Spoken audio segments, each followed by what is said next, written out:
Good morning, good afternoon, good evening, ladies and gentlemen. Wherever you're coming from in the world, we're coming to you from Toronto, Canada. And we are Open Up, a live talk show that is Sunday mornings at 10 a.m. Eastern Time. My name is RJ Horner, and I'm the host of Open Up. I'm also the vice president for Voice of Men 360, and I get to host my own programming at a community called Live and Love Life. So let me share a brief intro about Voice of Men 360 and International Men's Day and why this talk show Open Up is so important. Voice of Men 360 is a not-for-profit organization founded in 2020 and based in Toronto, Canada. Many boys and men are seeking help and support in many areas of their lives. We understand the demands and the support needed when it comes to boys and men in our society. Voice of Men 360 organization was born out of seeing a tremendous need and stepping up to help provide services to help support and overcome men's and boys' life's challenges. We are part of International Men's Day. International Men's Day has been serving for over 21 years so far and in 90 countries around the world where we've joined together to do various activities. International Men's Day follows 6 pillars, which represent the overall well-being of boys and men. We follow in those same footsteps. Why open up and why is it so important to get people to open up? Because we men do not open our hearts. We're not willing to share our matters, especially personal matters, with anyone. And when we keep those challenges burned within ourselves, locked up, these can affect our health in many ways. That's why it's important to create an open space, allow individuals to share their life journey through our platform. We create awareness about life challenges, struggles, ups and downs that our men and boys go through. And there are no limitations with age, gender, or nationality, ethnic groups, or anybody else available to share their life journey. All walk of life are invited to participate. Our goal is to make a positive impact on someone's life through this program. Open Up, again, is Sunday mornings, 10 a.m. Eastern Time. Each week, we'll bring an individual to share their life experiences with you. And today, our guest is an international recognized transformational leader and manifestation mentor. She is teaching powerful techniques that allow life-changing shifts in love, health, wealth, and inner peace. She graduated from the University of California at Berkeley with a bachelor's degree in physiology and received a master's in physical therapy. After years of clinical practice, she climbed the corporate ladder in hospital management and administration as director of clinical services before beginning her entrepreneurial journey. Her signature approach masterfully couples science and spirituality with professional, personal, and spiritual development. She helps people remove blocks that held them back, step into their power, and learn to co-create their miracles. Her personal journey of awakening, healing, and transformation, coupled with her extensive postgraduate training, are the cornerstones of her work. She's a thought leader and visionary, pushing the envelope for change and leading individuals to activate their full potential. Please welcome Shenal Arimilli for joining us. Please, thank you for joining us on Open Up this Sunday morning. Well, thank you, RJ. That was a lovely introduction, and I appreciate that. And I am so grateful to be here.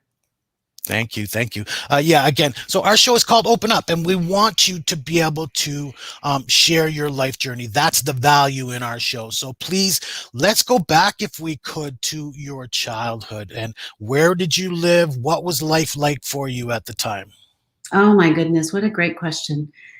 And it's probably not spoken of enough. So I do thank you for asking that question. I was born in India and moved to the US when I was 3 with my parents. And there's a really important story, actually, that happened when I was at the ripe old age of 4. I was in the bathtub being bathed by my mother. Yes, we were in a new country from India. We moved to the US. And I remember so vividly that day where I was crying, RJ, and asking, literally begging my mom to scrub harder so that I wouldn't look dirty and so that I could look just like them. And little did I know that marked the beginning of some coping and survival mechanisms that I learned, much like the ABCs.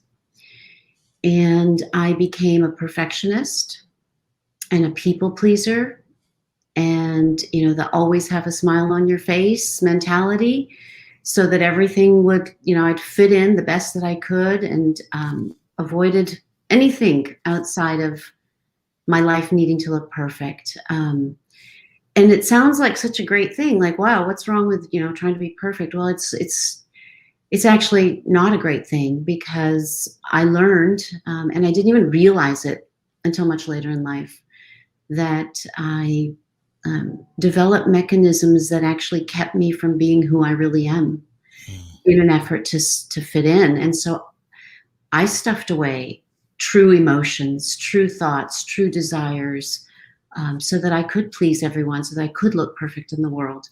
And I think this is more prevalent in the world than we know, across the board. Minorities, men, women, it's across the board. But it's a very toxic way of living life. Now, I was fortunate that my life did look pretty perfect. So my childhood, I was very blessed. My parents came with very little, worked very, very hard, and created an amazing life for us. So from that perspective, I was very blessed. But my childhood looked like, from the outside, pretty good. But I think from the inside, I wasn't really who I was from a very young age. Hmm. And though I can hear you talking as a professional with extensive training and Mm. certain language, but try to go back to that little girl and what it felt like to be in that shoes. You know what I mean? Yes, you're trying to be perfect, but you're not, looking back at it from your eyes, right? You're looking from the child's eyes. What was it like, please, if you could? Yeah. So I think that child had a lot of wonder, um, coming, just getting on an airplane, which she had never done before, coming off and noticing that she left a country where, um, you know, well, she came into a country where there were elevators, like things were automatic, and she had a lot of wonder. I just, those were stories that I remember even talking to my parents about, when I was little. But she also, I do really feel like her voice, was a voice that wasn't, it felt like it needed to be molded. Like it wasn't, I had to, it really, I feel like from a very young age, she felt like she had to try to fit in. Hmm. No, that's a great answer. No, that's a great answer. Absolutely. And Mm, because look, we all try to fit in, but then you come from an outside country, and you know what, you may not feel like an outsider to begin with. You're just experiencing something new, but everybody else is looking at you like you don't belong, even the people you're trying to belong with, right? So yeah. I can imagine what that was like. Again, it's just somebody who tried to fit in just normally. I can imagine what that's like. So thank you for sharing that. You And bet. then move a little further, and then you're maturing a little bit, maybe your teenage years. Life starts to, you become a little girl, Mhm. boyfriends, that sort of thing. What was life like at that point, if you wouldn't mind? Oh, let's see. RJ, that was a moment in time where I learned the concept of hiding.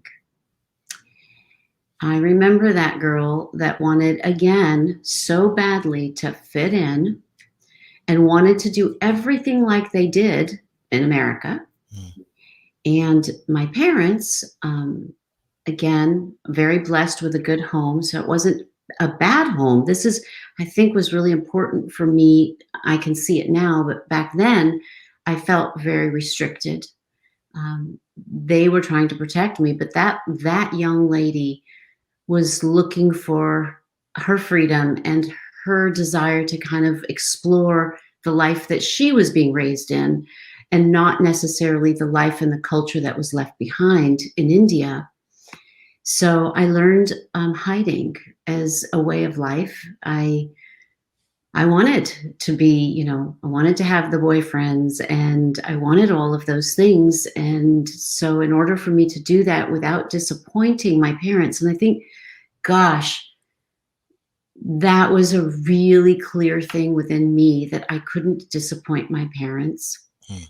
So, my way of not disappointing them was often to withhold the truth. And it wasn't so much because I wanted to do it out of spite. It was because I didn't want to hurt them. So I learned to withhold that, whatever that was, to kind of secure my relationship with my parents, and yet feel like I was that, teenager in America doing what all teenagers do in America.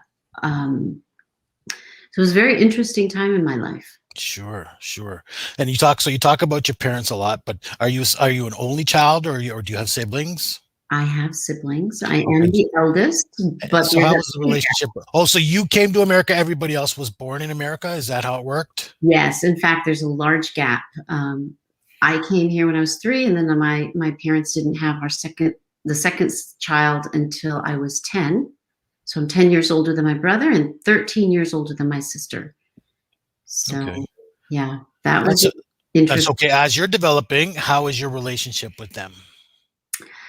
That too. Well, first they were like little toys, they were truly like little toys because I would play with them as if they were toys. But then, very soon after that, I took on a role that I wish I had not taken on at that time. Hindsight, of course, I took on the role of a second mom, Mm, rather than a sister, and I think I lost sight of what it was to be a sister. sure, sure. No, I can see that. The age different kind of sets you up for that role automatically, right? Absolutely, absolutely. And so, did that have any bearing on you developing your profession? My profession. Well, becoming learning sociology or physiology, I mean, and then you know um, physical therapy. Like you became a person who helps people, obviously. Yeah, so yeah, good. Actually, great question. I think what I identified at that kind of early, high school, if you will, is the nurturer in me. Mhm, Probably again, which is why it was so easy for me to play second mom instead of sister. Is that I was very nurturing. mhm, It was what I felt I had to do, or what I like to do, but I really did choose healthcare. So science, physiology was just the science part of it, but healthcare, because I did really want to help people. Again, I think it's the nurturer in me. mhm. That's kind of what I was getting at, but I wanted you to answer the question. Like I don't know you Mhm. per se, so I wanted you to, why did you go down this road, right? What led to you becoming a helper of people, basically? So um, that's what I wanted to get at there. But let's go again a little further. We're going through this life journey, and again, you went to college, you went, graduate school. What was that like? How was it? First of all, you're now not a new Canadian or anything, or a new American at this point. You're Yeah. no, you've integrated. How was life like at that point? College, fun because I think it was a moment in time where I really felt like I could explore freedom, Mm, maybe push the bounds a little bit beyond what I did earlier. I was a high achiever, and so I think that came from that little girl that felt that she had to do everything perfectly. So worked really hard in college, but I was very. Somebody just asked me this the other day, and they said, "When did you know that this is what you wanted to do?" And I said, "Well, I knew pretty early on in high school that I wanted to go into healthcare, and it was between being a doctor and being a physical therapist, getting a master's degree in that." And I think it was my mom that, well, my parents supported whatever I was going to do, which was a blessing. But my mom really discouraged me, and invited me, both, to really avoid going down the path of becoming a doctor. Um, I think I'm very, very grateful now. At the time, I wasn't sure, but yeah, she just said that, how will you manage this family life? You love children, you love family. And so, yeah, so anyway, I did go down the path of becoming a physical therapist. Loved, loved, loved doing it. Um, every day, feeling like I was touching some life somehow positively through mm, rehab. mhm. And you eventually transitioned into becoming a healer, or somebody, you help people achieve inner peace and balance, that sort of thing. So how is that? How does that Mm. translate into, again, your growth? Yeah, well, thank you. So, like many of us, we land in a career that we think we really want to be in, and I'm grateful that I landed there. But soon after, I started realizing that I wanted to be able to kind of accelerate that career. And so I ended up going into corporate healthcare management. So climbing the corporate ladder. Then I was blessed with two beautiful children. And my husband was, working. He's still is, but working as an engineer at IBM. And so I was climbing the corporate ladder. He was doing his gig. We're, pregnant now with our second child, and we realized that we either keep a nanny or I leave my career. And a really interesting turning point. You ask these questions, which are so brilliant as we're unraveling, because we don't always look at our life Mm. so closely, right? We kind of gloss over things and don't realize how impactful they are or were. So I left my career, love children. And so when my second child was born, our little girl, I left a very, very prestigious position as a senior manager in a hospital. And I thought it was wonderful because I did want to be home with the children, RJ. Um, but I didn't realize over a decade. It took me over almost a decade to really understand that when I left, I actually left behind a part of my identity that I had created. And as much as I loved being home with the children, and I wouldn't have taken that away, I had to acknowledge for the first time, just recently, in the last decade, that wow, what my life was hinged on my career and my profession and what I contributed to the world. And now I was home taking care of two little people without a paycheck, that also validates us. And I didn't realize how hard that was. And now I'm doing dishes and the dishwasher and it was a very interesting transition, actually. For yourself personally, right? Myself. Yeah, for Yes, myself personally. absolutely. And then now you give back to help others find the same balance and the same growth and find wealth and health and happiness altogether, correct? Yes, so that, RJ, so we've talked about this. Like my life looked pretty darn perfect. I got to stay at home, which is a blessing, right? Because my husband was doing well and nice home, nice cars, um, two beautiful, healthy children. I really couldn't ask for more. So everything looked perfect on the outside, but I guess I didn't realize that on the inside there was a bit of a storm that was brewing. Like I didn't notice the little symptoms that started to happen. I know when you were talking in your introduction, you mentioned challenges. And, that word really strikes me because I didn't pay attention to my little challenges, my sinus infections, my low back issues. I didn't pay attention. I was a busy mom, busy wife. And I kind of dismissed them or barely just managed through them until I couldn't ignore them because I received a call that I had cancer. Oh my. And, my very, very perfect looking life wasn't so perfect anymore. And what I really realized through that wake up call, truly, because I had many wake up calls, I just didn't heed them because we're so busy. We're very programmed. I mean, all of us are so programmed to dismiss all the simple things that are trying to give us very clear messages about redirecting us on our life path, but we dismiss them and we dismiss them. Well, I couldn't dismiss this. That was a very, very difficult journey. It was about a decade of a diagnosis and some recurrences.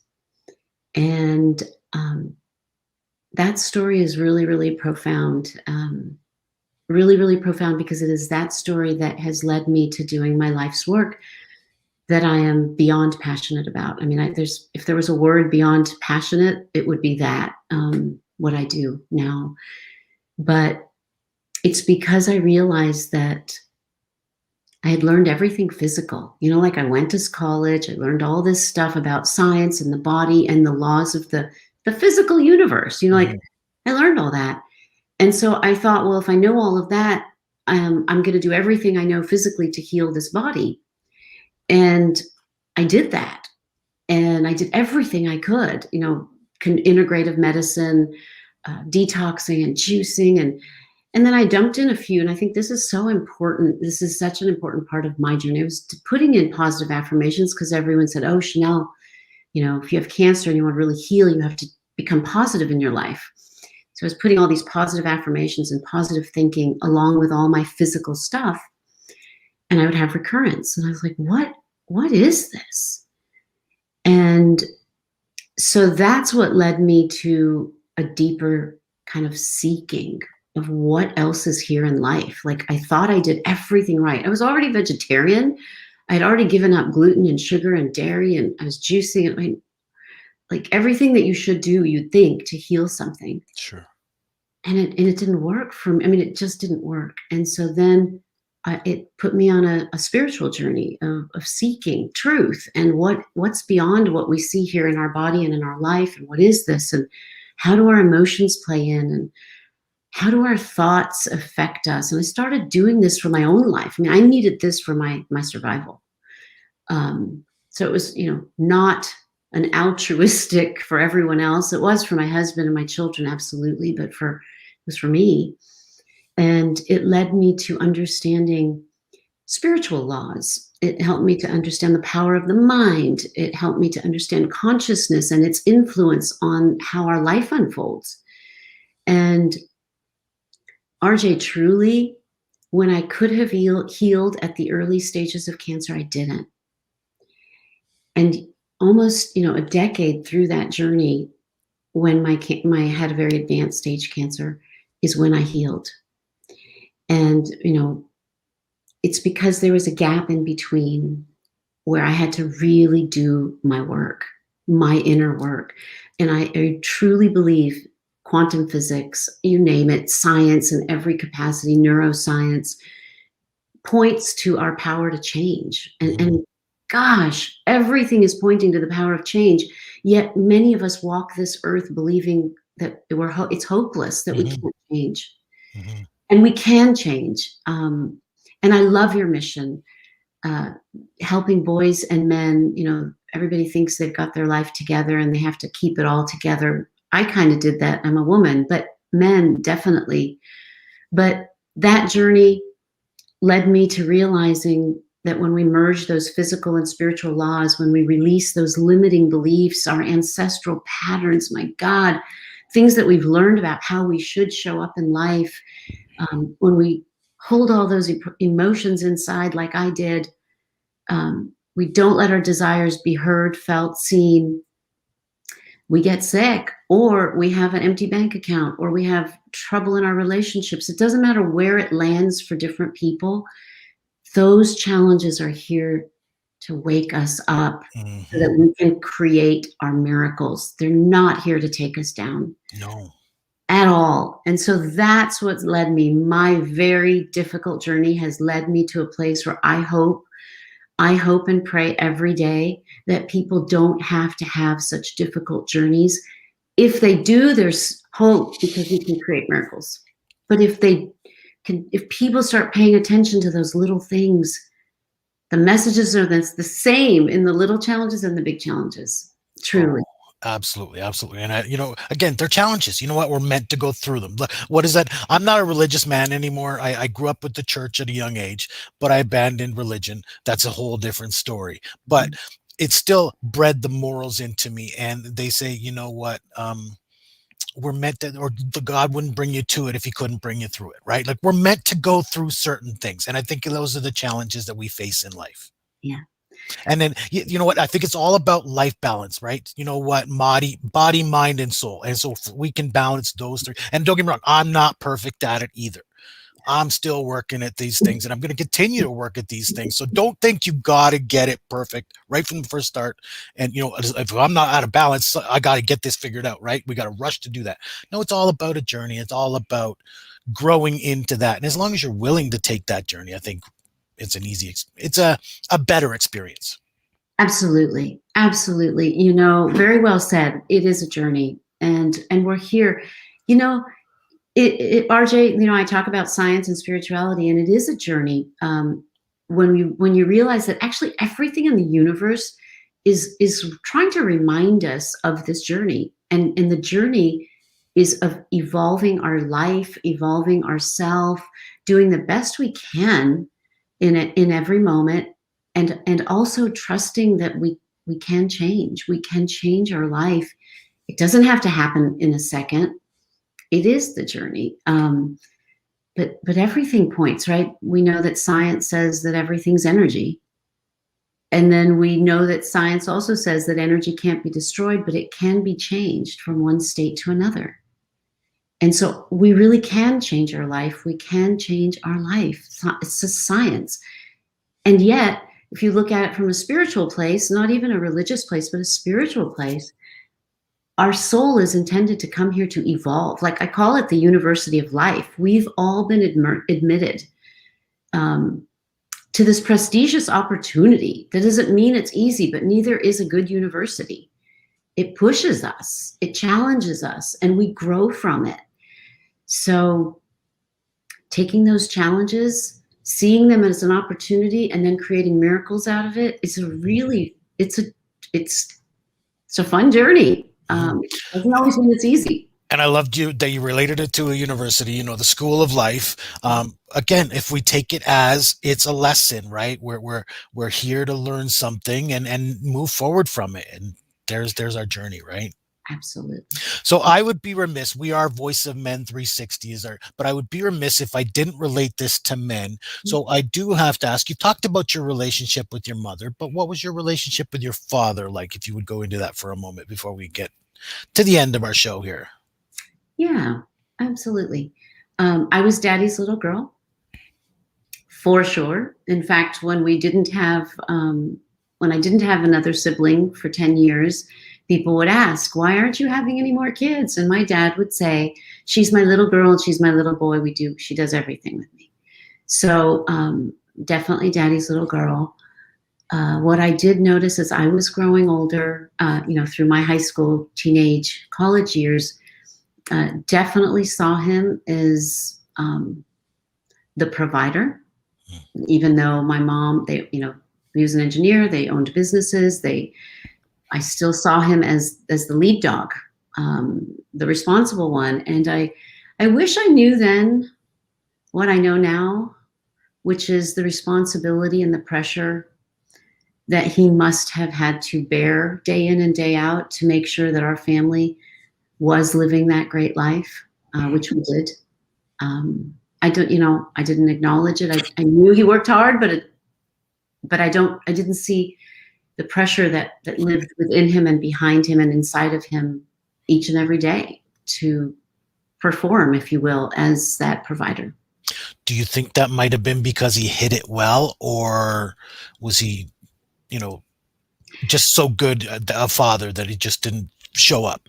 No, it did show up. It would show up where he was the overgiver. Actually, he would over-provider, if you will. He would take care of everything. If I had to go, we didn't have GPS back then. I give away my age a little bit. We didn't have any of that stuff. And so he literally would take a map out. If I had to go somewhere I'd never gone, and he would get a highlighter and he would highlight the path for me and he would show me how to get there. Like he was such a provider and such a protector of the family, if you will. But how he showed it, unfortunately, the pressure was that it was like a pressure cooker. It was like he did so much, but to the point where he never really probably honored how he was feeling. Oh, definitely not. And so the only emotion that he really could give us when he was overwhelmed was anger. And, I know when I work with men that's something that's so important. We're tying this back to men, is that we really must be able to honor how we're feeling. And feeling is not thinking. Thinking is what the brain does. feeling is what our heart and soul does. And men have gotten so used to, my dad, so used to living from that head. And again, it's impossible to not have emotion pretty much. I mean, it's very difficult to be fully numb. And so sometimes those emotions end up being those other emotions that are, rather than the sensitive side, it became more of, what was when he got angry or upset because he was overwhelmed, just a lot of pressure. Mm. And then, so maybe than your father, do you have any other experiences that you could relate that, describe men, or something that they've went through and that they've overcome? Yes. Yes, I have. I have a client. Actually, interesting. He happens to be in Canada, and a young man in his 40s, and his life dream was in the creative space. But that isn't what he ended up following. It took some twists and turns, and he's ended up doing a career that didn't make him happy. He had to be the provider for his family, and that led him to a very dark place. Mm.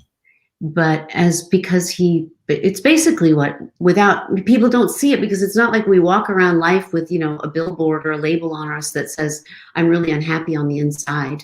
But it's in there, and he felt that he didn't have a choice because he had to provide for this family, and this creative venture that he wanted to do he was scared it wasn't going to work. But he was very depressed and maybe even close to suicidal, but really just felt that there was no hope. And I will say that he's now making more money. He has a better relationship with his parents. He really is starting to follow his dream. And because of that, he actually healed his back. His back pain was so bad, but it was because he was holding this whole feeling that the universe, that life didn't support him. And so that manifested in the low back. I mean, our issues manifest in our body, very relatable to actually what our consciousness or what our life is showing us. It's very interesting. It's fascinating, actually. But as he healed these layers and these things that he thought his parents wanted him to do, and that his wife and everybody expected of him, when he started healing those layers, his back healed, his depression lifted. He's a whole new man. So what did he do to overcome? What steps? Not a whole steps, but I mean, what did he do to overcome it? So, this is what when you think about wanting to move forward in life, RJ, and you don't know why you can't. When you think about moving forward and not being able to, the quickest analogy I can give is there's something behind us that's holding us back. And so what he had to do, and we had to do together, was really unravel, very intuitively, unravel those kind of trauma fields, memorized behaviors. We learn the ABCs when we're growing up, and they're just there. Well, we also learn behaviors about how we're supposed to show up as a boy or as a man or as a husband, and they become memorized. And often that's not even the right language. So it's not the correct language. And so we have to relearn a new language by looking at what was behind us and removing those little tethers, of what we learned that isn't true anymore for us. That's holding us back, if you will. Yeah, no, that's perfect. That's exactly what I was getting at, is what is those things. So let me go on the record and say I'm not your client from Canada, but that is pretty much my life story, honestly. Oh. I had around 39, experienced that struggle. I want to be creative, but I'm stuck in a profession, but I pay the bills, right? So it's my life story, but I'm in a better position than I was 9 years ago. So I'm so happy. But it was my life story, so I can empathize, and I could feel it as you were talking about it, exactly what that person was going through. So thank you for that. You bet. Um, Thank you. would you leave us with a couple bits of advice? First of all, what could our boys and men do to help improve their lives or take that next step? Ah, okay. Yes. I have, well, I could just talk for hours on this one, but I'm going to give a couple nuggets. The first thing I would invite boys or men to do is ask themselves, where is this really coming from? Like, if they're feeling like they don't know what to do next, because again, what if it's a creative, they want to do something else in their career, but they don't know if it's going to make ends meet. They don't know if that's going to be good enough, whatever that is, that they ask themselves, where is that really coming from? Because it's generally coming from something that we learned earlier in life. Okay. Like where did I learn that I needed to be a perfectionist or a people pleaser? So where did I learn, let's say for a man, to hold my emotions in? Did I see my father doing this? And so there's work called family constellation. It's such a profound healing modality, if you will, but I'll give you a nugget of it because I weave it into the work. It's very powerful. Because energy can't be destroyed, and I know I don't want to go over on time, but it's so important. Because energy cannot be destroyed, but it can be changed. I want people to understand that ancestrally, okay, down our lineage, whether it's from the mother or the father, it's like we're holding a block of ice that gets handed down from one generation, and then it gets dissolved a little bit until we get down to another generation, and it might get dissolved a little bit and sometimes not. And then it's handed to us, and we're holding this, what we would call block of ice. It's just an energy. And it's our responsibility in every generation to do the best we can to dissolve those things that were not healed coming down through the lineage, as in men shouldn't feel, men shouldn't cry. Men are the ones that are fully responsible for finances. Men have to protect. Men have to be the warriors. Men have to sacrifice their life as if we're still centuries old on a battlefield. They have to sacrifice their life for their family and their village. No, we're not living in those times anymore. That was energy that was handed down that's seeking dissolving. It's seeking change. And we have the capacity to change by finding a different feeling in it, not thinking about it, but feeling, because there's a whole other science behind that, studied by the Heart Math Institute. I'm inviting men and boys to really reflect back and see where they've seen this pattern, see where they've learned it, and then recognize that that storybook is being asked to be closed and handed back with love to where it came from, because it's not theirs to carry forward. Wonderful. Yeah. Wonderful. Awesome. That was some great advice. Absolutely. There's no doubt. I love that analogy too, by the way. So one last piece of advice is, what can we as a society do to help our men and boys get to that level? Oh, give them the permission to be heard and to be felt, and to let them know that that is what makes them strong.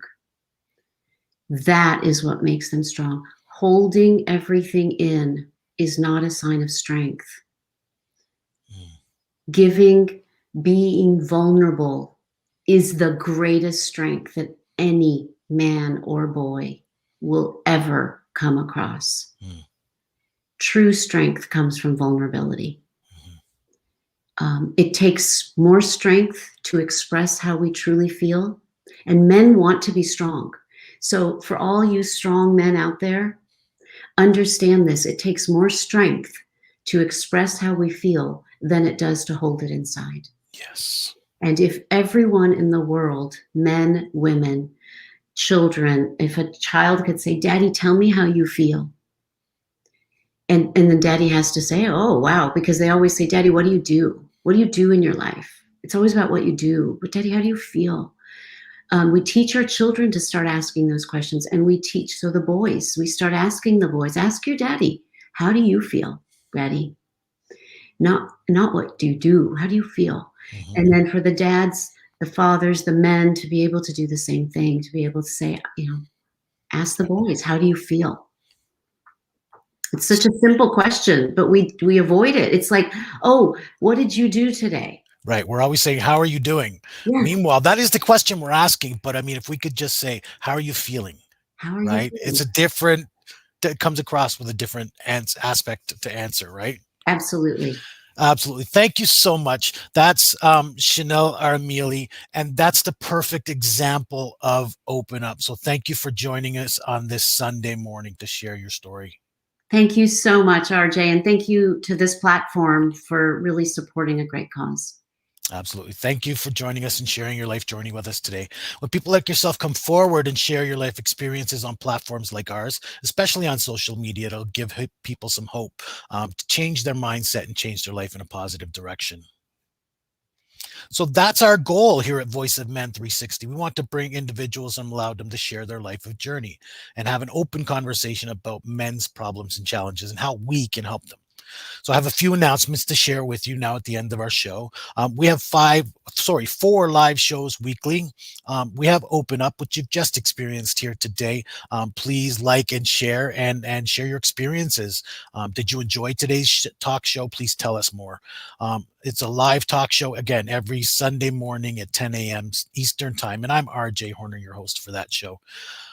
We also have a weekly webinar Saturday mornings at 10:30 Eastern Time. We have another talk show that is in Tamil language, and that's called Vili, which means I in English.